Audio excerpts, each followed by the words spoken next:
안녕하세요. 좋아요 누르는 거 잊지 않으셨죠? 바람난 사연 지금 시작합니다. 지금 생각해보면 참 별일이 다 있고 저런 사람도 다 있구나 하는 생각이 드네요.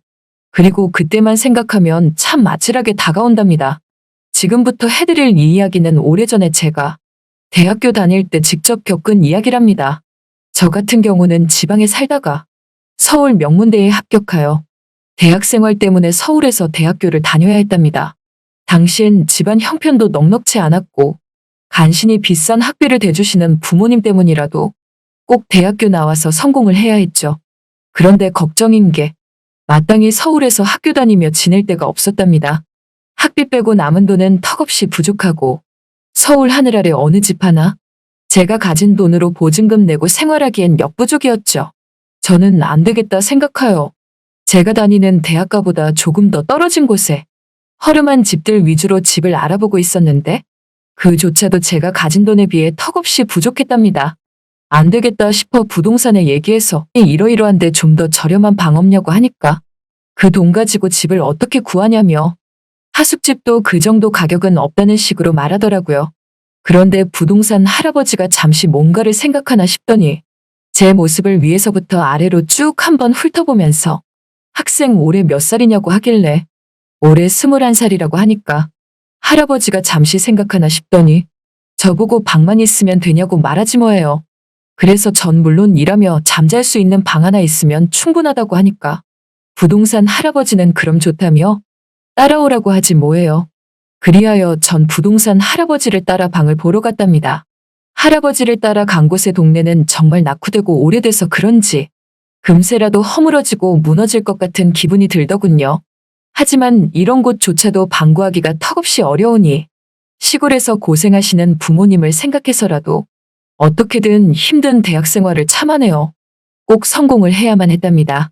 그렇게 부동산 할아버지를 따라 골목골목을 지나 더 좁은 골목으로 들어갔고 할아버지는 어느 집 문 앞에 서서 또다시 생각에 잠기신 듯 고민을 하시는 것 같았지요. 그러면서 할아버지는 제게 준비됐냐고 하길래 저는 무슨 준비인지도 모른 채 물론이라며 준비됐다고 하니 할아버지가 문을 열었고 그렇게 전 할아버지를 따라 집 안으로 들어갔답니다. 그런데 집안이라고 할 것도 없이 문을 여니 조그만 주방시설을 지나 그냥 방문이었죠. 할아버지는 그 방문 앞에서 사람을 부르더라고요. 그러자 방 안에서 누구냐며 누군가 방문을 쓱 열었는데 당시에 한 50대 중반쯤으로 보이는 아줌마가 방 안에 있었답니다.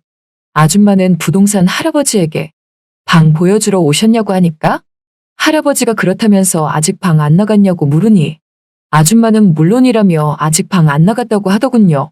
그 순간 그 아줌마가 저를 한번 쓱 쳐다보더라고요. 여러분이 지금 듣고 계신 채널은 바람난 사연 채널입니다. 그렇게 전 그 아줌마에게 방 좀 보겠다며 방 안으로 들어갔는데 우와 정말 생각했던 것보다 방도 넓고 진짜 좋더군요. 이런 집을 뒤늦게 알게 되어 다행이라 싶었죠. 보니까 저 아줌마가 이사가고 제가 이 방 안에서 새로 생활할 사람이라 생각했답니다. 그때까지는 말이죠. 그런데 갑자기 할아버지가 저보고 하는 말이 이 방이 아니라면서 건너방으로 가라고 하지 뭐예요. 그래서 전 무슨 말씀이시냐고 말하니 못 들었냐면서 이 방은 이 아줌마 방이고 건너방이 자네가 볼 방이라며 건너방을 보라고 하기에 저는 아무리 봐도 이 방 안에 건너방은 없어 보여서 건너방은 대체 어떻게 가는 거냐고 물으니 갑자기 할아버지가 방 안 벽 한쪽을 가리켰답니다. 저는 자연스레 그쪽으로 시선을 돌렸는데 방 안에 또 다른 작은 문이 하나 있지 뭐예요. 저는 그 방문을 보고 당황스러운 마음에 주춤하니 할아버지가 저보고 하는 말이 저 방이 자네가 볼 방이라며 저 방으로 가라고 하지 뭐예요. 그래서 전 어리둥절한 마음으로 방 안에 있는 다른 방문인 그 좁은 문을 열고 다른 방으로 갔는데 진짜 이건 방이라고 해도 민망할 정도로 코딱지만 하더군요. 너무나 좁디 좁아서 비좁아 보였답니다. 간신히 잠만 자고 밥상 하나 펴놓고 공부 정도는 할 수 있는 방이었죠. 그러면서 할아버지는 저보고 어떠냐며 마음에 드냐고 하길래 저는 다시 그 작은 방 안을 두리번 살펴봤는데 이 방은 글쎄 창문도 없고 그리고 무엇보다 드나들 때 안방을 통해서 드나드는 형식이었죠. 그리하여 전 할아버지에게 여긴 드나드는 곳이 이 문밖에 없냐고 하니까 그렇다면서 이 집도 간신히 나온 거라며 요새 그 돈 가지고 집 구하기 어렵다고 하지 뭐예요. 저는 너무나 고민이 됐답니다. 이런 집에 어떻게 들어가서 사나 싶었죠. 무엇보다 좁은 건 둘째치고 내 방도 아닌 안방을 지나서 내가 사는 좁은 방으로 들어가야 하는 형식이니 이건 뭐 영 신경이 쓰였죠. 그래서 전 고민이 됐답니다. 그러자 할아버지는 고민할 것도 없다며 그 돈으로 방 하나 구하기 어렵다고 다시 말하는데 정말 그동안 집 구하려고 여기저기 수소문해봤지만 정말 이 돈 가지고 턱없이 부족하긴 했었죠.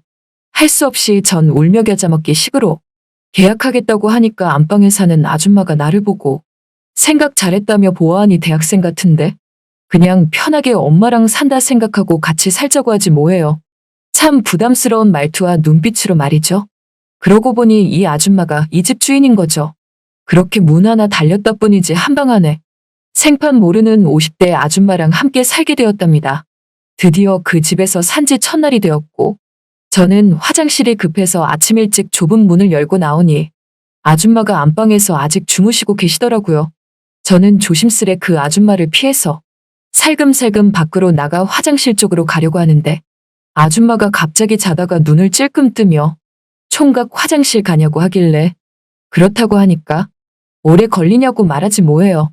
저는 당황스러워서 그건 왜 물어보시냐고 말하니 똥 싸면 늦게 오니까 그런 거라며 자기도 화장실을 가야 한다고 했답니다. 전 다행히 작은 거였고 작은 거라고 말하니 알았다며 저보고 먼저 다녀오라고 하더라고요.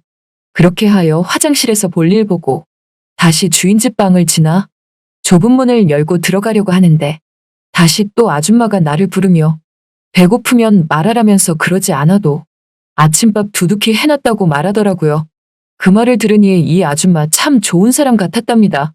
자식처럼 저를 생각해주니 말이죠. 그 뒤 내 방에 들어가 있으니 어느새 아줌마는 나에게 나오라면서 밥 차렸다고 말하는데 저는 그 아줌마가 차려준 밥을 얻어먹었어요.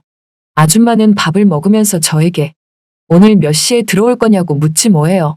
그래서 전 한 7시쯤에 들어온다고 하니까 알았다면서 그럼 그때 들어오라고 했답니다.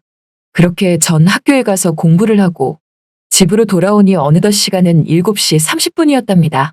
신발을 벗고 아줌마가 있는 안방을 지나 내 방으로 들어가려고 하는데 갑자기 안방 아줌마가 저를 째려보며 몇 시인데 지금 오냐고 하지 뭐예요.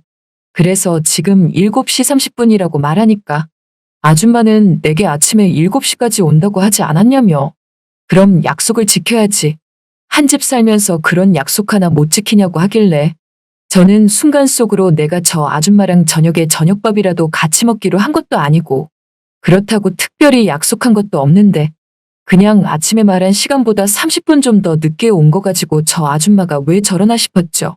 그렇게 좁은 문을 열고 내가 사는 방으로 들어왔는데 비좁고 창문 하나 없는 방만큼이나 정말 여기서 사는 게 숨이 턱 막히는 느낌이었답니다.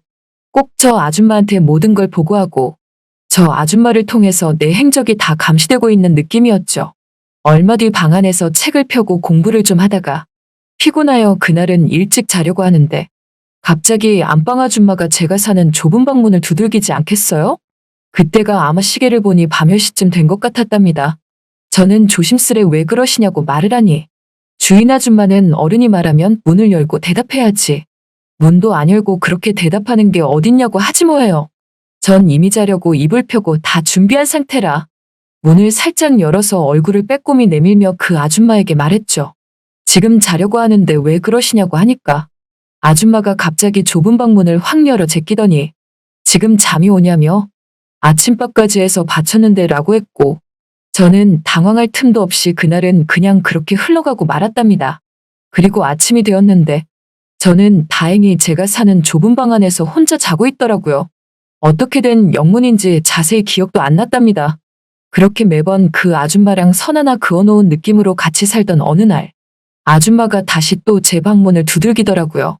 그러면서 총각 TV 보려면 나와서 봐도 된다며 어서 나오라고 해서 저는 괜찮다고 하니까 이번에도 아줌마는 제게 약간 화를 내시며 TV만 보라고 했는데 뭐가 그렇게 어려워서 어른 말을 무시하냐고 하지 뭐예요. 저는 할 수 없이 문을 열고 안방에 그 아줌마랑 나란히 앉아서 보기도 싫은 TV를 봤어요.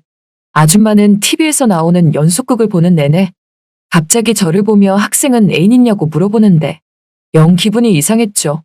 이런 일이 빈번하게 일어나고 저는 이제 더 이상 그 집에서 살 수조차 없게 되더라고요. 부동산 할아버지에게 찾아가 더 이상 못 살 것 같다고 말하니 할아버지가 절 보고 뜬금없이 대단하다고 하지 뭐예요. 그래서 뭐가 대단하냐는 거니까.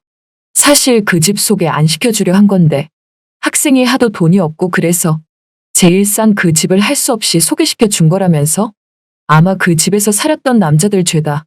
한 달도 못 채워 그냥 나갔는데 총각은 벌써 여러 달 그 집에서 있지 않았냐며 그것만 봐도 대단한 거라며 그만큼 살았으면 됐다면서 그러지 않아도 학생이 가진 돈에 조금 더 보태면 갈 수 있는 좋은 집이 있다면서 이참에 조금만 더 보태라고 하기에 전 알았다면서 당장 그 집에서 나왔죠.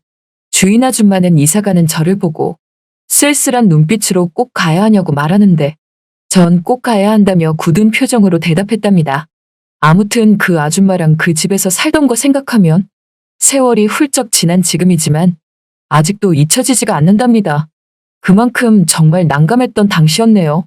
그때만 생각하면 정말이지 당혹스러워서 현기증이 날 정도였으니까요.